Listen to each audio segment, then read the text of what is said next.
All right, here's our video brief for this week. Just want to let you know we got a lot of stuff going on in Tiger Tail, so please go on and look at it. We got Red Ribbon Week coming up in 2 weeks. Some really good things are happening with regards to our first round of grades, our first rounds of behavior data.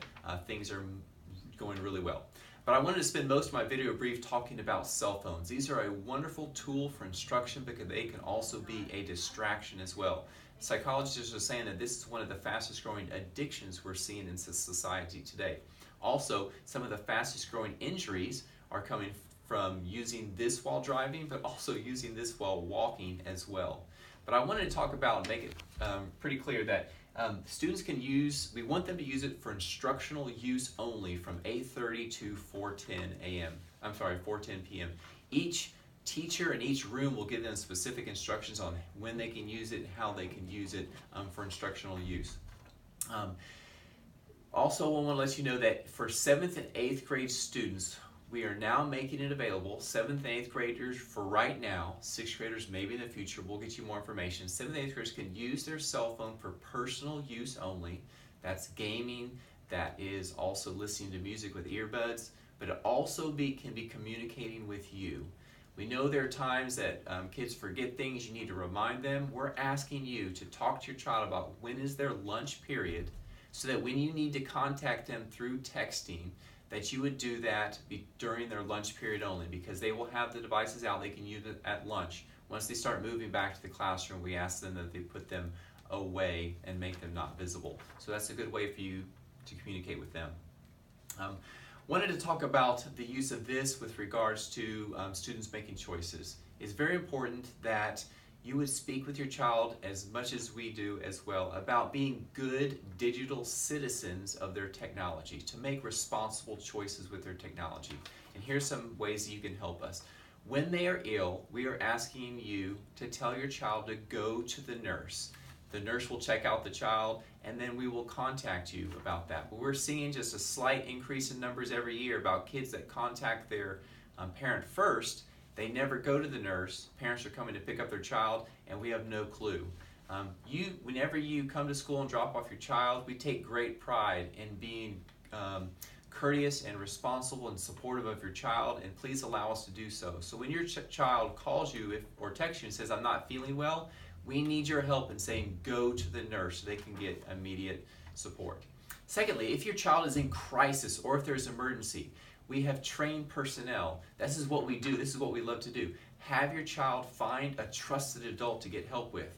If they're reaching out to you, we ask you to, of course, as a loving parent, say, I want to talk to you, but ask them to go find an adult so we can provide that immediate support if they need it right away. Whenever, as a parent, if you ever communicate to your child, call me anytime, you don't have to talk to an adult at school. Anytime you send that delivery of message, you're pitting the school against yourself. And I want to say that is unhealthy to ask kids to stand between two authority figures. Whenever there's an issue I have with an adult on campus, I never put the child between a teacher and myself, or between a parent and myself. That's unhealthy for a child to go to. So we ask you to ask your child to comply with the expectations that we've put in place at AMS, and then you talk to an adult separately about any concerns that you may have. Also, lastly, we're starting to see an increase in the number of parents who are asking the school to deliver their cell phone to their child in class. Like, for example, my child forgot their cell phone in class, can you please deliver that to them?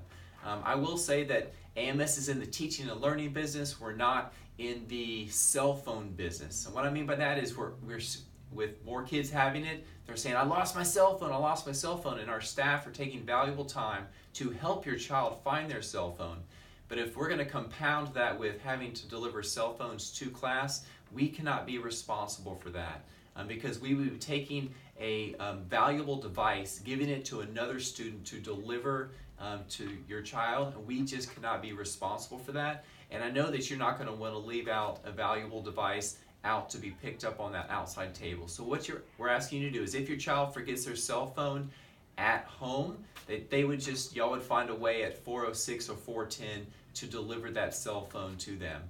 If we need to deliver a message about how to get home, or for them to call you at lunch to talk about what needs to be done, we'll be happy to do that. But we just can't be responsible for delivering cell phones to our kids. We love what we do. We love your kids. We want to support them emotionally and academically in any ways possible. But we just want to make sure that this is not becoming too much of a distraction to the teaching and learning on our campus. We want to make sure that the child is communicating with you, but we want to make sure that's in the presence of a trusted adult. If you have any questions, please feel free to call me at 281-641-4602 because I'd be happy to discuss this with you. Thank you so much.